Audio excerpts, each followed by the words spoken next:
Hello, everyone, and welcome to the Circle of the World podcast, where we discuss Joe Abercrombie's First Lost series.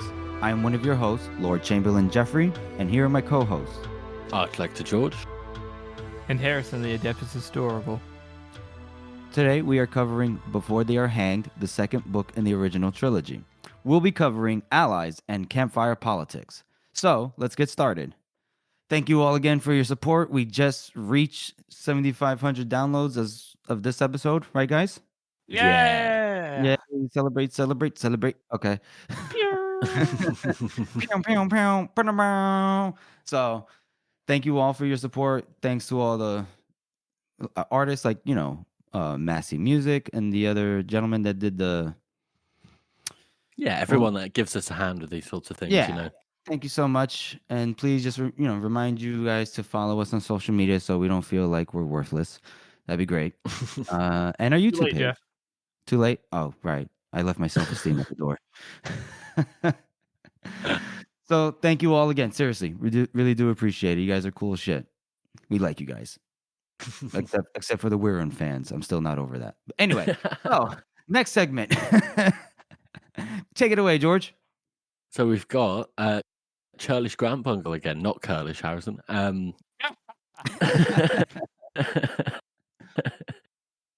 And it's an Age of Madness meme, so that's gonna be on the site when I get around to editing the fucking website. Are we? What do you want to describe the meme? No, because it is fairly spoiler heavy, and it's to do with Leo and Durand in the Age of Madness. So we haven't got there yet. So if you're interested and you're following along, then don't bother. But if you've read the books, go and have a look at that meme. It's hilarious. I motion we change a little bit how we do best meme of the week. I motion that George, you choose just personal subjective preference out of the last 5, 6, 7 days. What do you enjoy the most? Not what was the most upvoted. That's what I motion. I propose. Okay. What do you think? What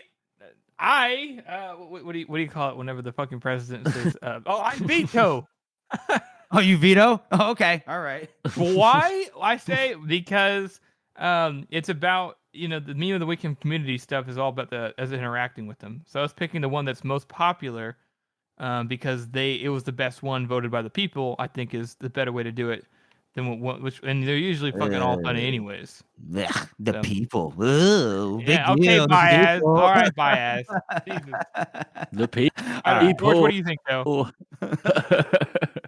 I like the way what do you think, George? To be honest. I like picking the one that gets the most upvotes because we love House of the Meme Maker. It's like one of the reasons why we started this. I mean, didn't we?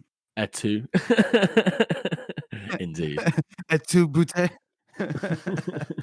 All right, fine. Whatever. Just want to switch things up, but fuck that. All right, whatever. Yeah, we'll do that next. We'll start next week. Why not? Oh, will we? All right. So, thank you for that, George. Appreciate it. So yeah, thank you. So Churlish we go to Grandma Bungle. Thank you again, Churlish. Appreciate it. So we'll start with our first chapter read-through, which is Allies. We begin the chapter from, obviously, Glocta's point of view, and we started off, of course, with writing another letter to Archlector Solt. And now he starts asking for money to pay for all the work being done to strengthen the defenses, as well as additional soldiers. How do you think that's going to go over with the Archlector over there? No. That's it. Make do what you have, Glocta.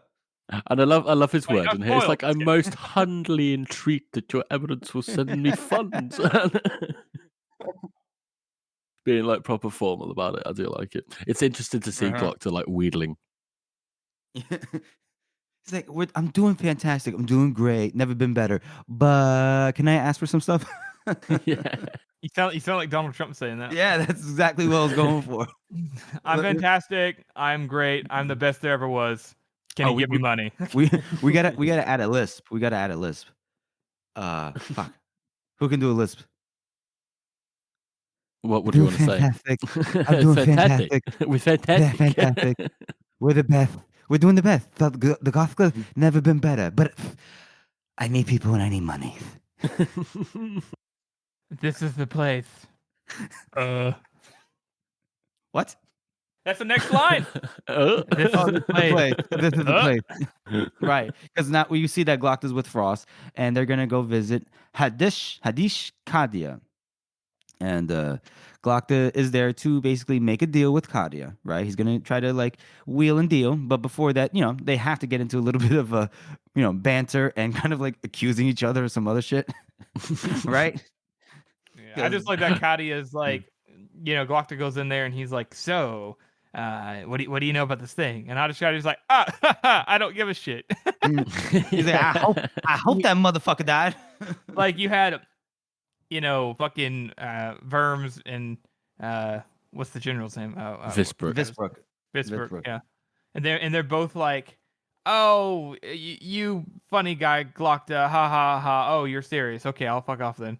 But like Hadishkadi is like just doesn't care at all. Like Glocta has no leverage over him, which he realizes very quickly, and so he changes tactics. So after Hadishkadi basically stonewalls him and is like, no, I'm not going to give you anything. Devoost, I didn't like Devoost. I don't like you. Fuck the white people. Glocta's like, okay. Well, what if I need your help in the defense of the city. So I'll give you, if you guys man the walls and build the walls and dig the trenches, I will give you back your temple in the middle of the city that the merchants use. Which is very smart offer, and one that Hadishkadi can't even really refuse. But it is kind of sad because Hadishkadi is like, is that deal gonna stand after you leave? And he's like, probably yeah, not, I'll do what I can. And even Kadia knows that it's probably not gonna last, but he's like, well, a man in the desert, let's take such water as he is offered or whatever. Which is the first time we hear that line, I believe. Not the last. You're right. I like how, like, when they're making the deal, Glocta's inner monologue, he's like, you get the idea. Yeah. And I like how Kadia is basically like, right, so you're just going to give me everything I want, and you want me to believe that you're a good man, a fair man, and Glocta's like, no.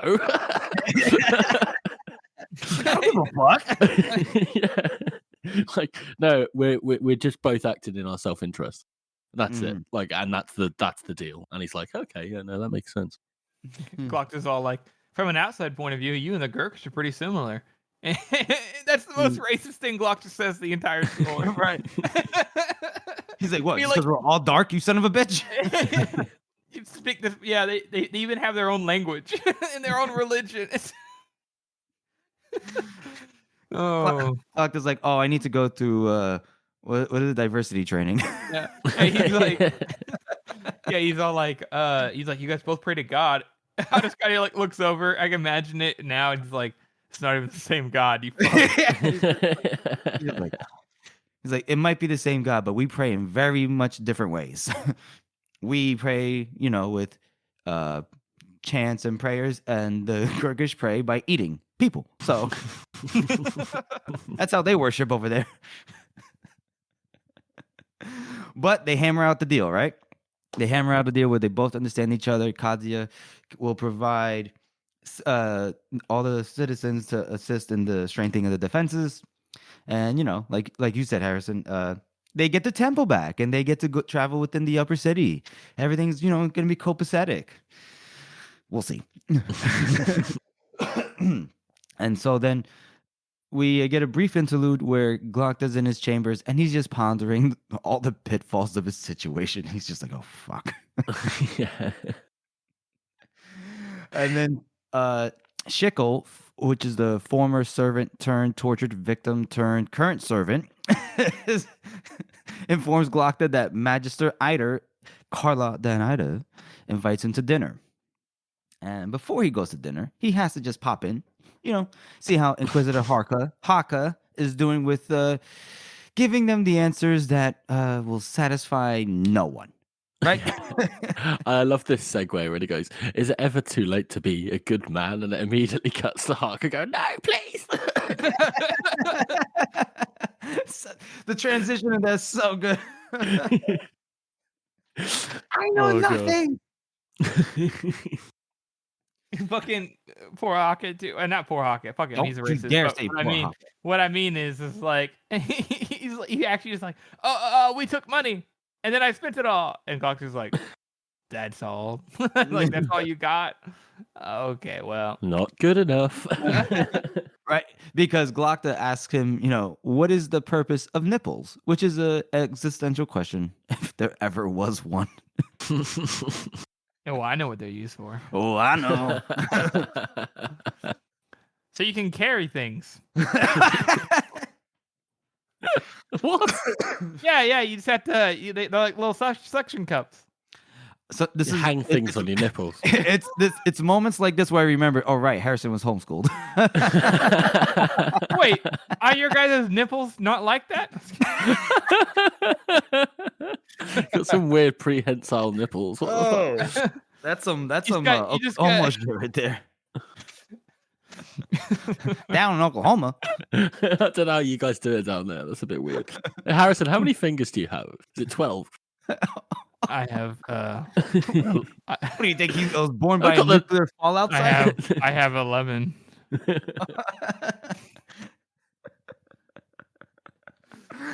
Oh shit! All right, so we so we get a pretty rough torture scene. No, let's be honest, involving Harker's nipples. Oh, and cauterizing the wound, right? Because You don't want infection. Yeah, you don't want infection, right? Because Glocta takes some pliers, and he basically gently at first closes the pliers around Harker's outstretched nipple. I hate this one. Harrison knows all about outstretched nipples, apparently. Yeah. This is not what you're supposed to do with them. Yeah, this is not how you tug a wheelbarrow. and then Glocta literally just clamps it down, biting through the nipple. And then he goes, "Practical Frost, the Inquisitor is bleeding, if you please." And then Frost is like, "I thought it." Toby. And he takes a fucking a brand iron from the brazier Yeah. and just And this is probably like the most like visceral and like vicious torture scene that we've had so far. I mean, we had so like, far the arm amputation, which is that's fairly rough. clean. It was all right, but this is like just something else. Like, what the fuck? Yeah, just the idea of your nipples. Bah, Jesus. I like my nipples to be right where they are, and for their intended uses only. Which is Harrison, I don't even know anymore. That's exactly the point, George. I mean, Jeff. God damn it.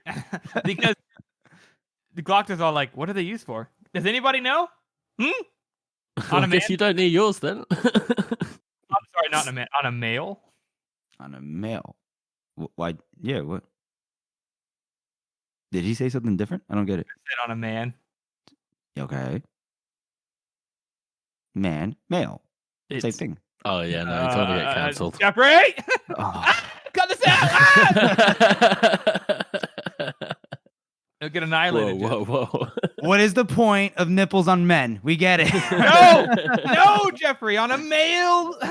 I swear to God, Harrison, I'm going to reach through my microphone and throttle you. Sorry, it's for your own good, Jeffrey. No, it's not. I don't give a fuck. He says it. It's in Listen, the book. You're a He director now, okay? Direct these nuts. Okay, well, way off topic. Anyways. Anyway, good Lord. We move on to the dinner with Eider because at this point, who gives a fuck about Harker's other nipple, right? It leaves him quite a dark bit there. Like he's just like, well, he's basically just going to keep torturing Harker even though he doesn't know anything. Right. Clearly. So that's pretty rough. Yeah. Yeah, he says he's like, you belong to me now, and this cannot stop until I know what I need to know. So I was like, oh, Harker's fucked. And then we move down to the dinner with Carlotte Eider, right? And it's a very nice scene, right? You know, her chambers are elegantly decorated.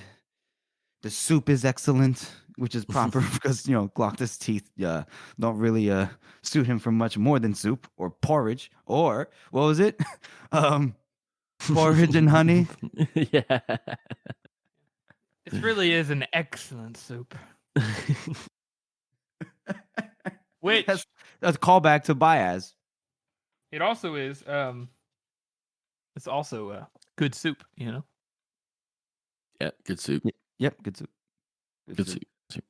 And then we, this whole little scene. This is nice because there's a little bit of like fiddle faddle back and forth, right? Glock is like, she's like, I'm injured. You haven't come to see me yet. Like, my feelings are hurt. And he's like, well, I saved the best for last, the most important, the most powerful for last. And she's like, oh, me?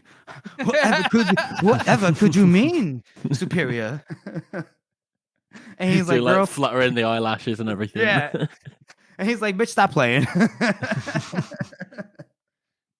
Yeah. You guys want to talk about this? This whole scene is, I think it's the best part of this chapter here, because there's a lot of subtext in their dialogue, and it's one of the first times we see two people that both clearly have some, they have other intentions of what they're trying to get out of one another, and they're talking back and forth to each other, trying to maneuver what they want out of each other.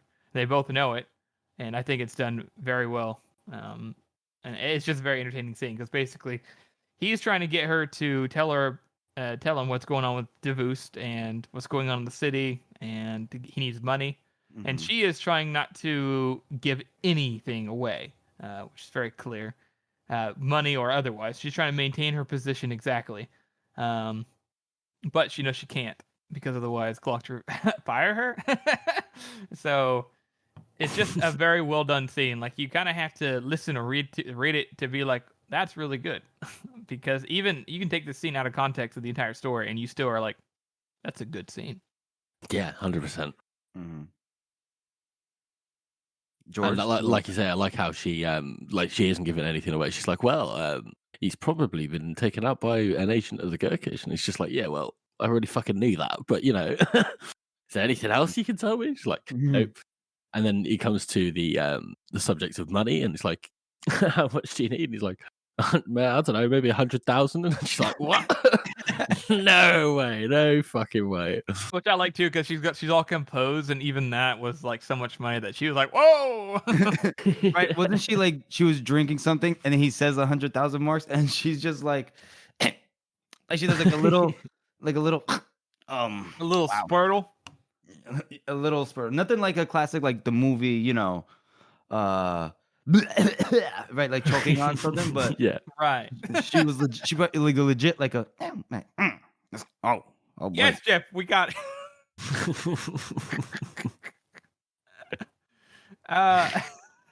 I'm kicking Harrison out. That's it. I'm banning him. You're out of the podcast. You're out. Right. You're out. Go ahead. No, I just was gonna say that, and it comes down to it though, she manages to maintain her position because she proves to him that she is willing to help out in any way, and that she's not just saying that. And so she does give him money, tells him he can pay her, she can get more money, and that she will move the spicers and merchants out of the temple to make it more accommodating for the Dagoskins. So by the end of the conversation, they both kind of get what they want, and both don't get exactly what they were hoping for. They get some of what they wanted, but not the full measure of it. And right. Most importantly, though, is they both realize that, like, hey, I kind of like this person. It's kind of pleasant. Mm-hmm. Nice conversation, an intelligent person, a person of taste. They both are, I think, surprised of how much they enjoyed the dinner, other than the negotiation part. Oh, 100%. Right. Oh, no, that's very true. Because at the end here, we have a nice little moment between them where Eider shows like empathy towards Glock's, like, I guess you could say, current predicament in terms of where he was back in the day and what he is now. And she said the right things. It's someone actually like actively listening and being empathetic when she says things like, it must have been hard to come back after all that time and to find that your friends just deserted you, And when you look at them, you only see guilt and pity and disgust in their faces. And he's like, oh, this bitch gets me. I can't let this happen. Yeah. And then she keeps it going. And she's like, I imagine it makes you sick to be treated that way, and very sick and very angry. And it's like, he's like, oh, this bitch knows. I can't let her know. Yeah, it's good too, because hearing from what she's been through as well, Mm-hmm. it makes such good sense why she understands, and Right. She can be very because empathetic. Mm-hmm. yeah, she's very empathetic. She's very lonely herself, and it's just such a good representation of her character. She's very understanding, very smart, and knows how to use those two things. And Glockter can tell he can't tell if she's trying to like manipulate him or not. Mm-hmm. And you Mm-hmm. could tell that she kind of is, but also kind of not. She's being genuine, and Mm-hmm. it's just a very good combination of somebody who is um, very smart and very empathetic, using both of those things together to understand somebody. And Mm-hmm. it's just very well done scene, honestly. The whole No, scene. it is. And we could see here that like why as a throwback to our guest episode, I believe was it Stephanie that said Carla Dan Eider is just a straight up survivor. Like we see where that comes from here, you know. Yeah, and that So explains why she understands Glockta's yep, survival. I mean, exactly. 100%. Just the fact that she's managed to become like the head of the, the magistrate of the Guild of Spices as well. Like, Of a this is a woman. society where women are, very much like kept in the background.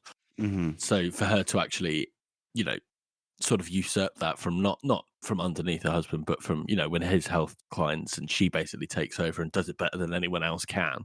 Right, and they Like, can't deny her position, her skills, her exactly, yeah. It's a very interesting. She's a very interesting character. Oh, for sure, for sure.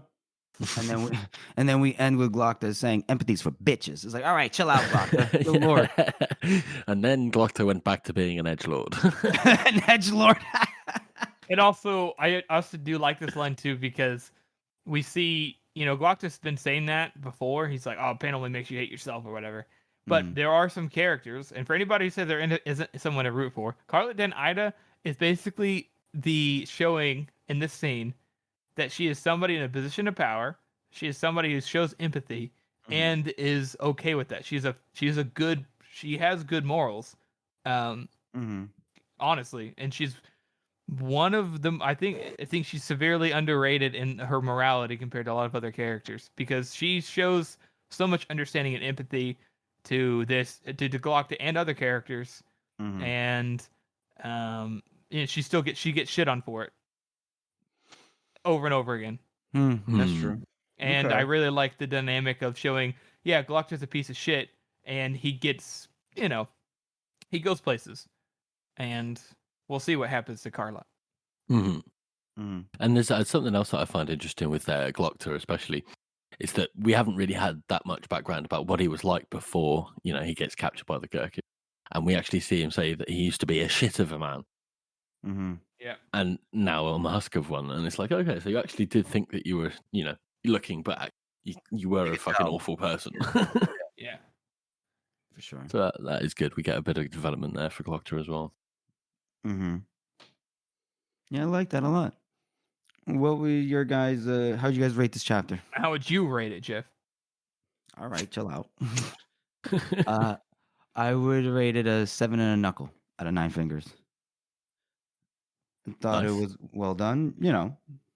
I like the wheeling and dealing nature of this chapter, with meeting with Kadia, and then brief interlude of torturing some man's nipples, and then meeting with Eider, and just the the tactical back and forth, but Glockta not trying to bulldoze anyone, just acquiescing to some of their demands, or at least making his reasons as what he needs known.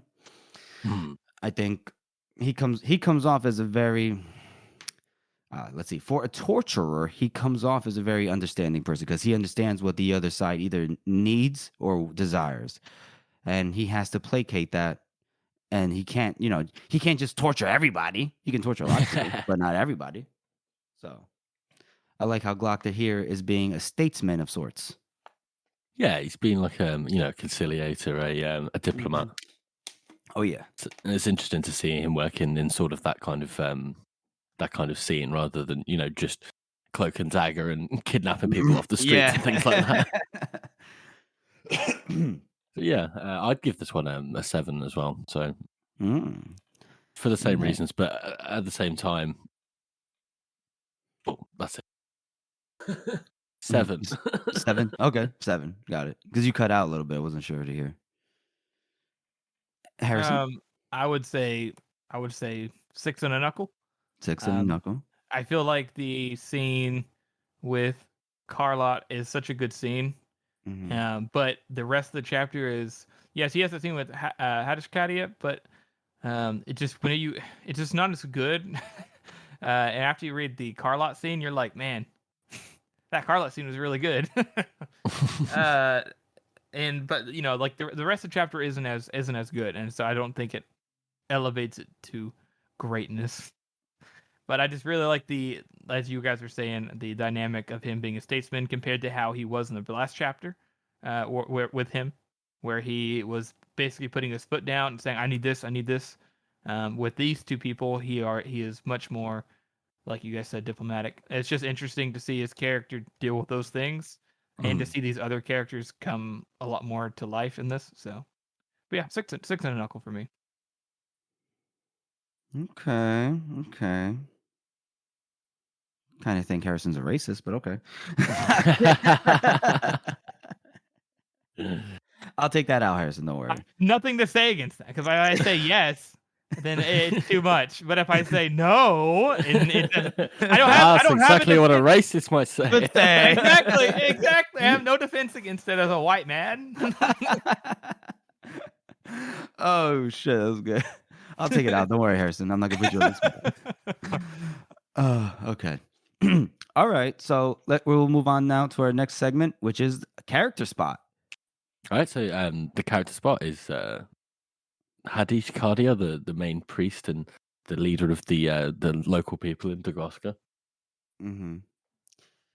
And he's probably the purest, the purest person in the whole series. Yeah. Hands down. It's just like straight away. He's like, all I care about is my people. You treat my people like shit. I fucking hate you. I hope your predecessor died in great pain. Wait, maybe not. Maybe he's not super moral. But he's, you know, he's actually like justified in what he's doing. Absolutely. And the fact that he is like he is living in a little hut. We forgot to mention that, but he's living in like a little hut in the slums with everybody else. He's not up inside in the inner city. Not at all. He's like, no, my people are here. I'm here. And he's been chosen by his people to be in charge. He is a democratically elected leader who is down in the slums, living it up with them. He only cares about his people. He's willing to stand up to whoever. But he's also not an idiot. He knows that that even though Galacta's offer may be temporary, it's the best offer he's got. So he's going to take it up and run with it. And he seems to maintain his veneer of positivity, or his veneer of what am I trying to say? Holiness, I guess. Like he his piety. His piety, right? He maintains his piety, and it's very impressive. Mm-hmm. What I was curious about, right, is you just said he was democratically elected, right? But what is his position, right? Like he's a high priest, but does that give him political power, or is it just Hadish? Right, he's a Hadish, but does that give him like political power as well, or is it just like as a religious figurehead? Like I think that's the thing, we don't really know like what the organization of Dagoska was before, you know, the countries or the Union get there. Right, I was gonna say, like, what if I had to guess, seeing as they're so peaceful, seeing as they have this religion and shit, they were probably a kind of theocratic. Like they don't really have a leader; they just have like a couple people who make decisions in the temple for the city overall. Everybody else kind of goes and does what they please, so long as the temple's maintained and everything. And then in times of, you know, tribulation, they put somebody in a position of power to make sure everything is secure. Right. That's total guess. Okay. Yeah, because I'm like curious to know what Dagoska's like ruling structure or class structure was prior to the Union, you know, coming in and saying, "Hello, we're here." So well, when we get Joe Abercrombie on for our next guest spot, we'll ask him. Yeah. Write it down. Joe, have your people call our people. Thanks.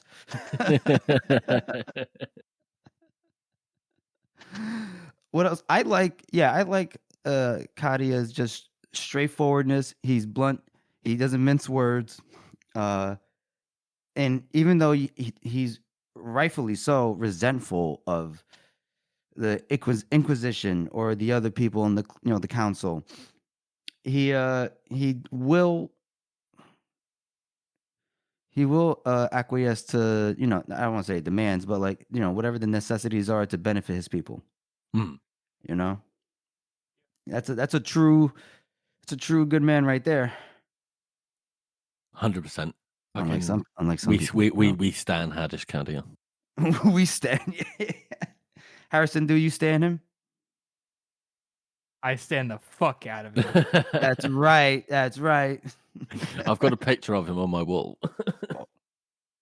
Oh, Haddish County. Behind it, in front of a Dagoskan flag. Yeah. Never forget Dagoskan. Hashtag never forget.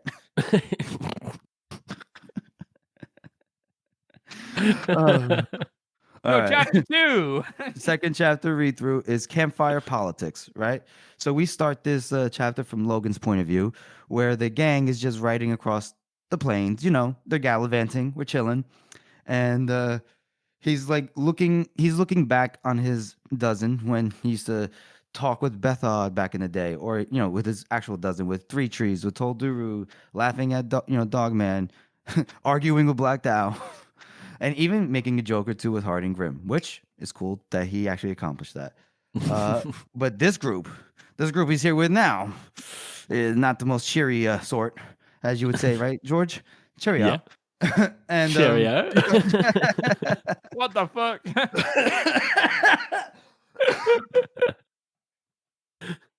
Oh my god.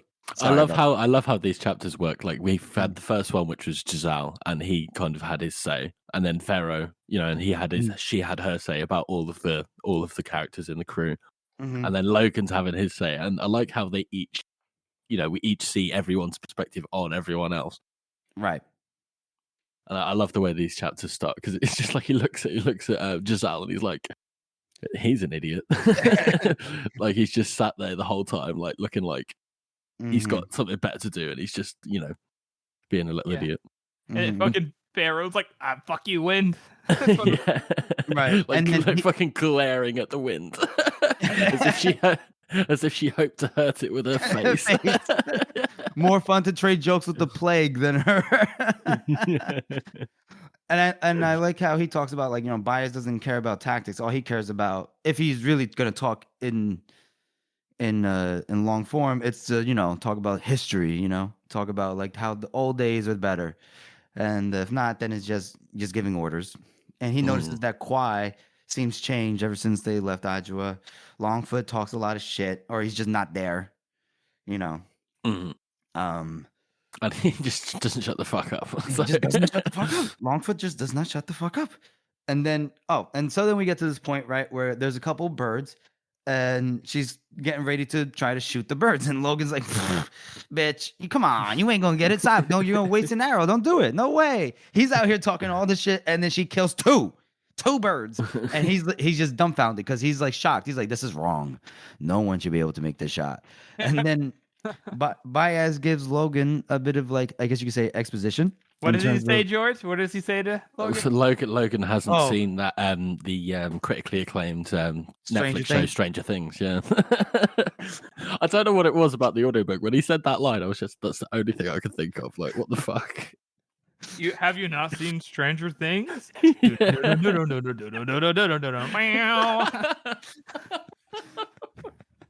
He's like, Bias like, you can use my subscription, Logan. I don't mind. Here's my login. it's password is Juven's the best 111. No, his password would be fucking. His name would be greater than Juven's himself. And his password would be Ptolemy Heart. Or it could be Canadian sucks dick 809. What's your password? It's my birthday. What's your password? It was my name before Bias. Oh fuck, no one knows that one. Shit. Anyways. so continue. So Baez gives Logan a bit of exposition, right, in terms of explaining what devil bloods are, or demons, and that Pharaoh is descended from them. She's not half devil though, because a half devil was Eus. You guys keep yelling at me for that one. Eus. Eus himself was a half demon, and his power through mountains and all that jazz. Like hers is just a fraction of a fraction of a fraction of demon blood, right? Although I'm not sure this is exactly how it worked, how much blood is how much potential you have, but I'm still not even convinced how much it actually affects it until you touch the other side. Well, I mean, because think about it. Effect on her. Think about this for a second. It does have an effect on her. Right. But there used to be a whole bunch of devil bloods running around, and not all of them were obviously like Eus. There were obviously other half devils. I mean, they're not all related to Eus. I mean, obviously, there's a whole bunch of them at some point. So either that's a good point. So it's my belief that, and I do have a video on YouTube about this, but it's my belief that yes, you have certain abilities as being a devil blood, but if you can access the other side, well, you can actually pull your real power, because devil bloods can actually touch the other side, unlike everybody else, and not die.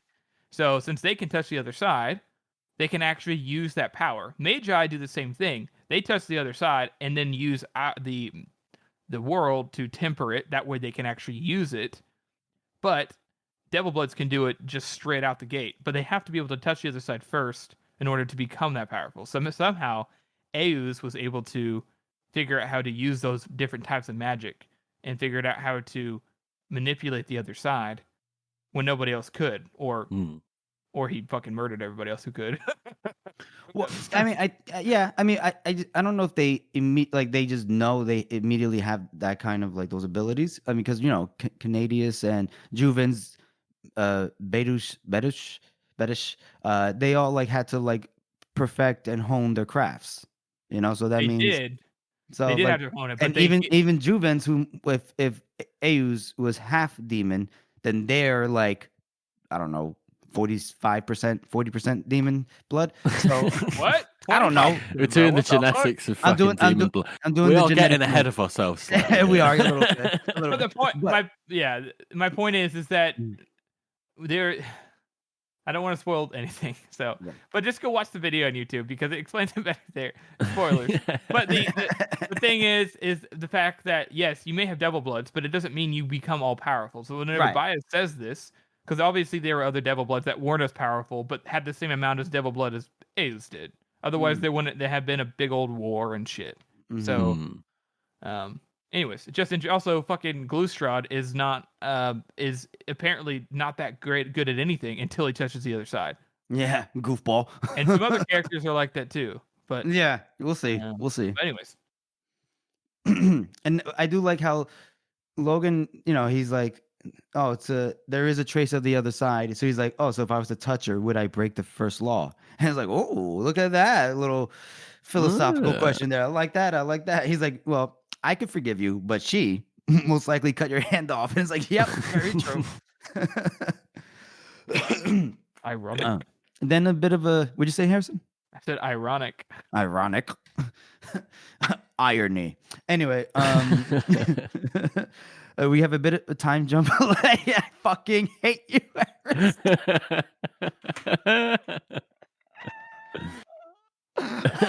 What was that wheeze? Yeah. Oh my god. Harrison always with the gifts when I'm fucking in the middle of talking. I love it. So a bit of a time jump later, and they come across a group, like a little ramshackle abandoned buildings.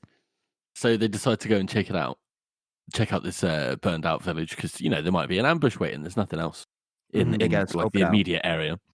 Mm-hmm. So don't we get a part where like Logan is like, oh, this is cool. I was like one of the best like little sneaky motherfuckers in the north. Yeah, I'm gonna show him how it's done.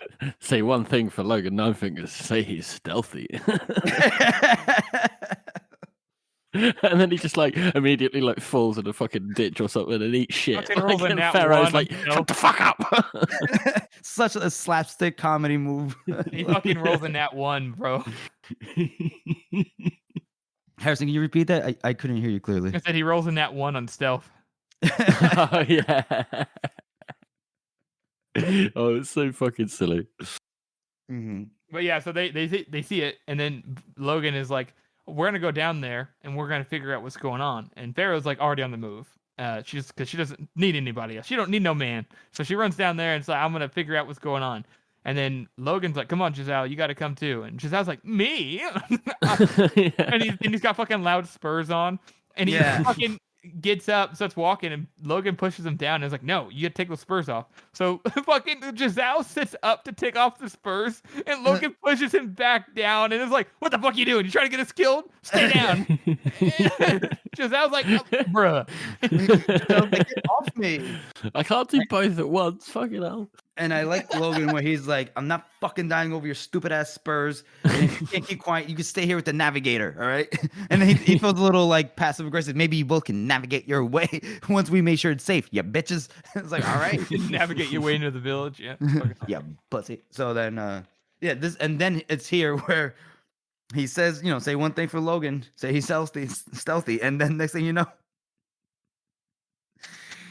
he just tripped. I like that. He's like, he lifted himself up smooth as butter, keeping quiet, keeping low, and then it just immediately slips on a rock and eats shit. Like, and then they get down there and shit, and there's no one.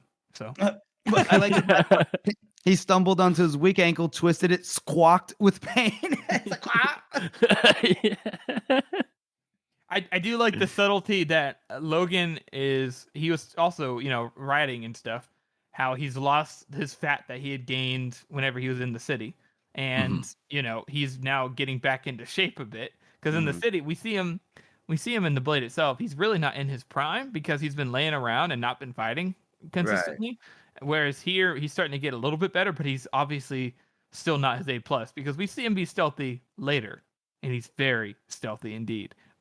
So right he's here, just a bit rusty. He's just rusty, and I it's hilarious. But I like that. I like the progression of him getting back into it. Yeah, it's nice. You don't immediately just become familiarize yourself with all your skills. You gotta work through it. You gotta reacquaint yourself. Yeah, exactly. So I like that. And they find out that there's an old campfire there. It's probably like 2 days old. So there has been somebody is around, and we'll find out later. Mm-hmm. And then we move on, and Logan eats. They're gonna cook those birds that Pharaoh shot. Yeah, and I love the mention of the pot again. He's like, "Oh, my pot." It's a different pot this time. It's a different one. It's different. He's still got his pot though. That's the important thing. Mm-hmm. Rest in peace. And I love this description of them all eating like Luthar's, just like nibbling at this fucking like a wing. Yeah, he's like, I don't have a fork and a knife.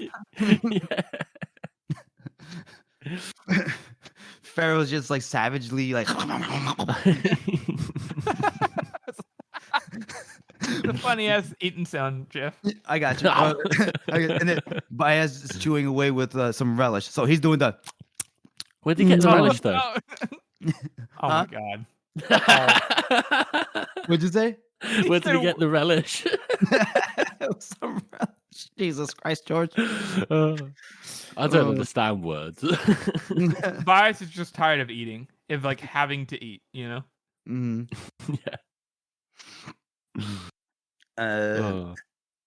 Logan might be the only one that knows how to cook. Yeah, absolutely. I mean, it's said here like cooking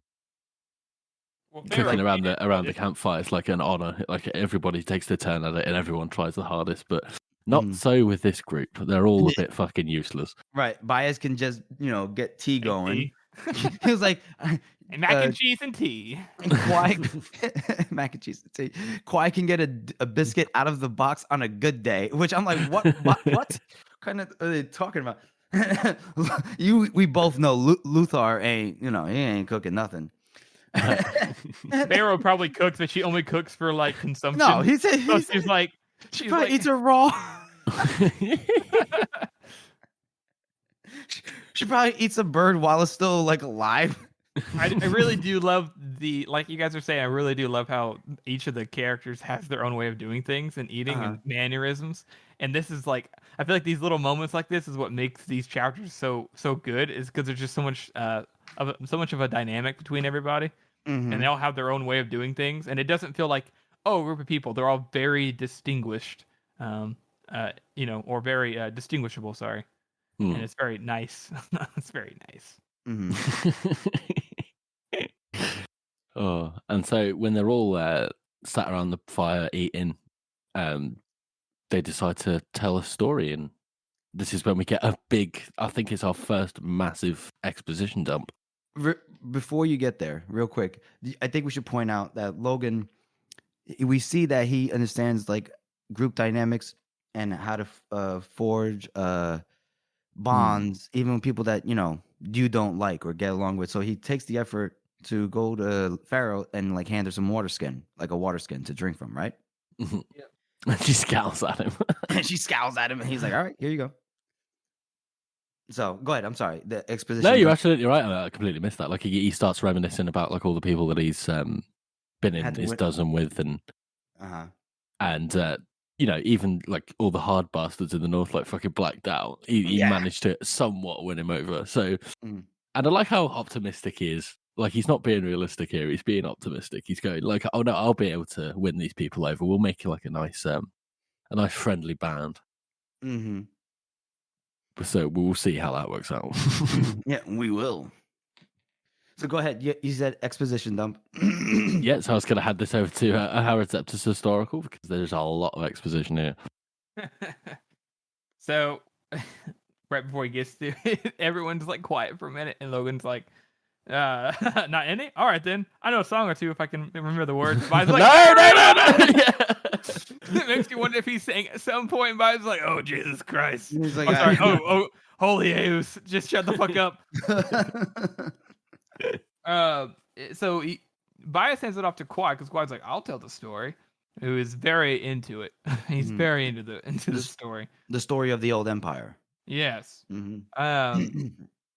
Basically talks about how Eus, the whole intro thing we've heard before, how the world together were one, and Eus had 4 sons, Glustrad, Juvens, Canadius, and Bedish.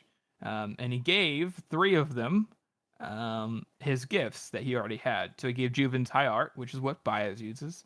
He gave Bedish the ability to talk to and command spirits, which is what Logan can do. And he gave Canadius the ability to make things. The gift of making, and metal and everything to his own purpose, which we have seen many, like the House of the Maker is the works of Canadius. And to his 4th son, his youngest, Glustrad, he gave nothing.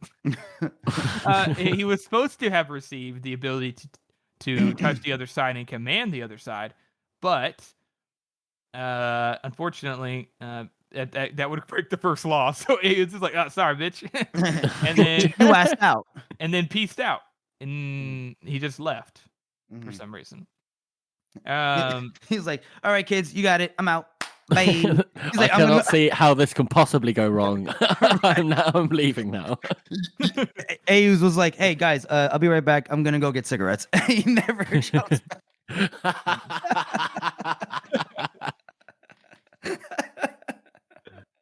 Oh my god. Okay. So continue, Harrison. I also like how Luthor actually knows the story, because the Union, for some reason, has an education system involving this story to some degree, even if it's not as clear. They just don't care about it because it's so long ago. But yeah, and to be clear, too, Glustrad, he was supposed to be able to summon the devils from the other side and bind them to his will. So direct against the first law, even though all magic comes on the other side, so whatever. So Juvens himself had found some random people on the Eos, which is what the river they're supposed to be crossing. And he basically made them his people and taught them how to have a government and to have a military and showed them everything. And thus the empire was founded. Canadius stayed on his own, built the House of the Maker, did his own little thing. Badesh did something, presumably ran around talking to spirits. And Glustrad was like, "Man, this sucks." So he goes to his brothers after presumably quite a few years, and is like, "Hey guys, can you guys show me how to do what you do? Because obviously it's a skill that you learn. All of them are, and they know how to touch the other side and use them. But Glustrad doesn't have any of that knowledge. He was never taught by their father. So he goes to his older brothers and says, "Hey, can you teach me?" And they're all like, "Nah, bitch." Oh, big brothers. Yeah, they don't even Probably give him a nuggie as well. Yeah, Just for like, good measure. No, why don't you just go do something else? I was just like, so Glustrad is like, fuck you, I'll do this on my own. And as dark as it gets, it's kind of badass that he said, "I'll do it myself," and starts trying to touch the other side.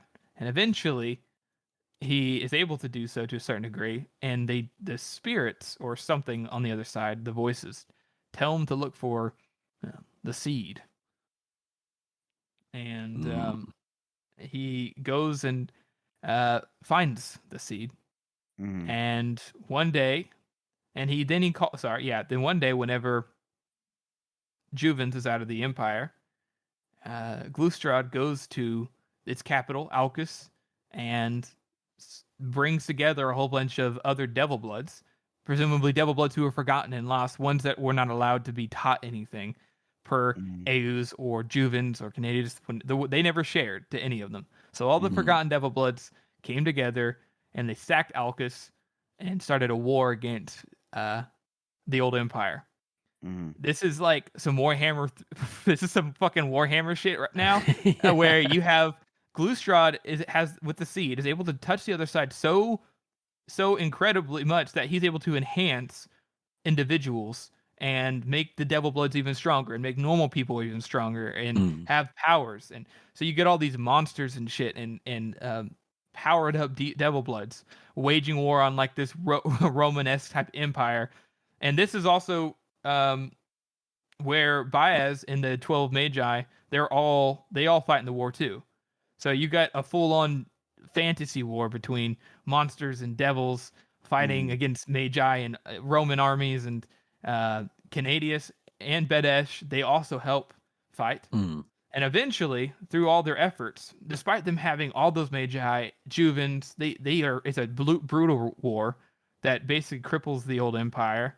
And eventually they push Glustrad back to Alcus, and Alcus is about to be taken. And Glustrad says, "Yeet!" and fucking decides to try to reach into the other side direct and pull the demons out like he was originally supposed to be able to do, and basically have them directly be set upon his enemies. But it goes to shit. He messes something up in the ritual, and it blows up Alcus like an atomic bomb, but not like an explosion of things crumbling away or things being blown apart, but an explosion of presumably dark energy or some shit. Yeah. And it kills literally all life permanently around Alcus for like 100 miles or something ridiculous around it. Yeah, it's like, magical radiation. Yeah, magical radiation. And nothing decays. There's no plant life, no nothing. The only thing that's left is the stone structures and water. And so he blows it up, and they come together and they grab. They take him out, right? Oh, real quick, I just want to correct you because I'm looking. Yeah, Canadius didn't fight with them. Oh, he didn't? No, I he thought they stayed. all fought together. Only Juvens and Badesh, because Canadius stayed sealed in his house. Oh, that's right. Tinkering with his machines, carrying nothing for the world outside. Yeah. Which like is a typical dweeb. Yeah. Canadius is just a fucking nerd. Which Silicon is where Valley their, idiot. Yeah. Which is where their relationship starts to break down. It's because Canadius doesn't help him. Yeah, right. But Badesh is an OG. So they finally they go there, and hang on. I think that's it, isn't it? Like yeah. destroys himself, and Yeah. and then Malchus quiet turns to Bias and is like, "Does this sound about right?" And Bias is like, "Yeah, back when I still had hair." Like that's the most important thing. Yeah. We stopped there. Yeah, they stop after Glooskap blows himself to smithereens and his entire army too, and everybody in Alcus, which presumably was, perhaps hundreds of thousands of people, seeing as how big the city is. So Yeah. But anyways, yeah, that's what happens. And the chapter pretty much ends right after that. After he talks about, I had hair back then. Yeah, and Giselle has to wash the pots, which he's not happy about. And I like how Baez, he's like, a great man must first learn humility. The pots. Oh, wait. Yeah. Damn pots. Oh. And then Logan just smiles because he sees that Pharaoh's drinking from the water skin, right? Yeah. And he's like, yep, that's how I'm gonna get it done. Gonna get her on my side, I'm gonna get on everybody's good side. Will it work? Logan the negotiator. And that's where we end the chapter, right? So what would you guys rate this chapter? I would give this one an 8. Oh no, I'd say a 7 and a knuckle out of 9. It's like I do love all of these chapters, like the introduction chapters in Best of before they're hanged, and the way that everything is getting set up, everything's starting to move forward. I love the story. I love the exposition, and I love all the little comic moments between the characters as well. For sure. Harrison? I think I give this a 6. I think it's just really well done, but the exposition is nice. I just I don't know, but it seems like a very no, I'm gonna give it a 7 because it is very entertaining, and it is the exposition is very nice because you finally get some context to some history, and it's something that you kind of been missing the whole time. And Joe finally allows himself to just list some shit off. And it's that's very refreshing in a story that lacks that kind of exposition, right? And the group dynamics are kind of coming together, and it's very entertaining. Like when you read in this chapter, it just flies by, even the exposition part. Oh, for because sure. the element that I forgot to add in this part is the fact that when Malchus is telling it, and they're talking about how evil and terrible this war was, you really get the vibe that it was terrible because everyone's kind of creeped out, and Baez is like got PTSD over there. Like even Baez, all resolute and stoic, is like, yeah, it was terrible. Yeah, it's just a lot of people died in the kind of horrors that they would have seen, and Kwai's all like, yes, it was terrible, and everyone's like, damn, bro, chill. But yeah, a 7. Don't be a creep, Kwai. Yeah, I would give it I'll give it a 7 out of 9 fingers. I really, like plot wise, barely moved, right, if at all. Well, it did give us a lot of exposition and like the more building on the dynamics of the group, which I enjoyed obviously, and yeah, how Kwai should look into becoming like the next host of like Tales from the Crypt Keeper or something. The guy is he's good at it. Getting creeped out. So yeah, I would say a 7 out of 9 fingers for me. Great, we're all on the same page today with the rating. And look at that. Yeah. Is that no arguing this time? No arguing. It's gonna be difficult on this book because this book, you guys love this book. So yeah, both of you guys, I love this book too. I mean, that's why we do this podcast. But right. It's gonna be hard not to give any low ratings. But if we don't give some lower ratings, and just because for variation in comparison to the rest of the series, I don't know. But it's gonna be hard. Fine, my next 2, I'll give them 3s. Damn straight you will. I'm just kidding. All right, so moving on, we are going to our community interaction segment. Harrison, you want to take this away?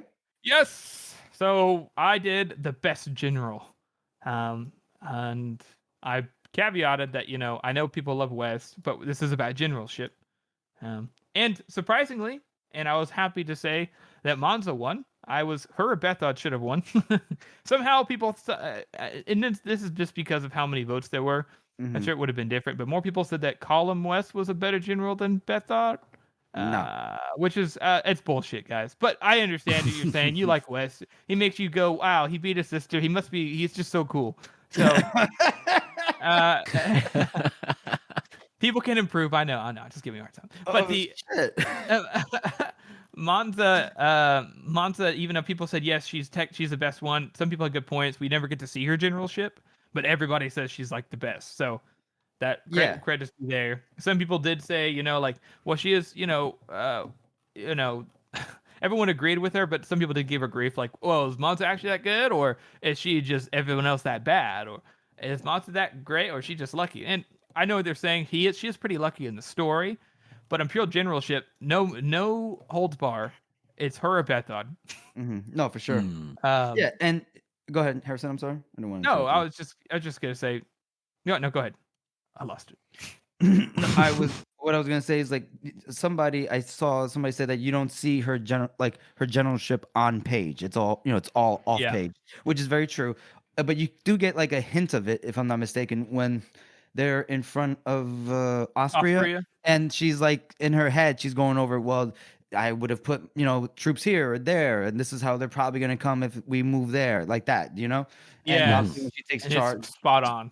Yeah, so you do see it, but in terms of like on paper accomplishments, like you see throughout the eyes of a character in real time in the books, it's Bethod to me, but Mons is like right there. Yeah, I think both of them, like, it would be so cool to see them both face off against each other. Oh, dude, that would be amazing. That'd be so cool. Because the way they fight, obviously they both know the ground, they both know how things work, and how they are in the background matters a lot too. Bethod's very good at logistics and stuff. Monza is probably not as good at the logistics, but she's a lot more in the moment reactive. Whereas Bethod lays better plans. It's a very cool thought. But it would Blacked be cool. Blacked out didn't get any love, which is he fine. He should got some love. I thought he did well in the Heroes. Yes, he did. He did do very well in the Heroes. He also, it's implied that he had been fighting the Union for a while. But in the Heroes, and even in the beginning of the Heroes, Croix and shit, they're like, Black Dow is an absolute master of evasion and staying away and not giving ground, and the people are with him, and he knows what the fuck he's doing. Black Dow has multiple armies running around in the north fighting the Union in small skirmishes, and only brings them together for the Heroes, which is very smart for how the North operates anyways. Right. It's just, he definitely is underrated. I definitely say so. I mean, they only got 5 votes out of 280. That's insane. Yeah, I think people just forget that he is like that, because they don't really talk about it that much. It's like that one line in the beginning, and then they're like, "Yeah, Black Dow's been fighting for a while. He's a pretty good leader," and that's it. Okay. I mean, I agree with what you say about West as well, because even West admits to himself that he doesn't have a clue what he's fucking doing. Yeah, he's like, I thought people in power knew what they were doing, but I'm in power and I don't know what I'm doing. He's like, I'm just doing fuck all. And he knows, like, and there's that point in there just before the Battle of Adwa where he's like, well, I guess that's it. It's just time to fucking charge. Let's go. Yeah, West as well is. By the time he gets to the position, I get it. People are like, "Oh, he's in that position. Let's go, West." You want to root for him. And the thing is, though, is like you said, he doesn't know what he's doing. And the difference, if anybody says, well, Monza is always wondering and questioning herself, but Monza is questioning herself in her like decisions and who she's fucking, not questioning her decisions on the battlefield. On the battlefield, she's like, we need to do this, do that, we win. Bethod questions his position in life, but he does not question his position on the battlefield. Column West, he fucking comes up on the hill and is like, charge or not charge? I guess charge. Yes, good job. He's very good at logistics, though. Very good at logistics. So, and I do have to say, if she'd been included, I would have picked Finri. Yes. Yeah, because you see her. Yeah, you see her like take command and everything in Age of Madness, right before Leo Dancock. But it would have been her or Croix, and I feel like Croix would have been better, but not by much. They're very comparable, I think. And maybe Finri's actually better than Croix at that point by the Age of Madness there. I knew that people probably weren't going to vote for her anyways, because for some reason people didn't like Finry either. Who knows why? Yeah. Fuck you guys. What's the linking factor in that? I wonder. Yeah, they do the same thing too. They're like, well, Finry kind of just got lucky. Oh, really? Did she? What about all the times everyone else got lucky? Fuck you guys. All right. I love it when you get angry. Harris, you are passionate about this one. It's just annoying. It's just like, man, like if people who voted for Bethod, they're not like, well, he just got lucky though, or well, is Bethod that good, or is everyone else just that bad? Like I get you. Everyone voted for Monta. She won, and I think rightly so. The thing is, though, everyone has a caveat. Like, yeah, she's the best, but only because he basically said she's the best. Oh, not because she actually is. I mean, she's pretty incompetent to me. It's like, what? You didn't feel that way about any of the other generals. All the other generals are badass. Oh, except for Finry. Anyways, I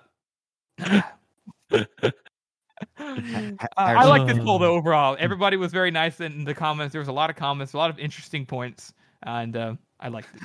I like how Harrison just literally went on a rant about people that criticized Monza, and then he's like, "But the people in the comments were really nice." Oh, and there, I do have to say this. Somebody was like, "Why isn't Casca on the list?" Bitch, what? What are you talking about? Why would Casca be on the list? This is the list of the best general. Casca is a general. He's not a great general at all, is he? No. By the time we actually see him leading soldiers, he's like either drunk, doesn't give a shit, or he's or both. Now I should do maybe the worst general and put up a bunch of shitty generals. Maybe we'll do that next week. Oh, you should. All right. Well, thank you for that, Harrison.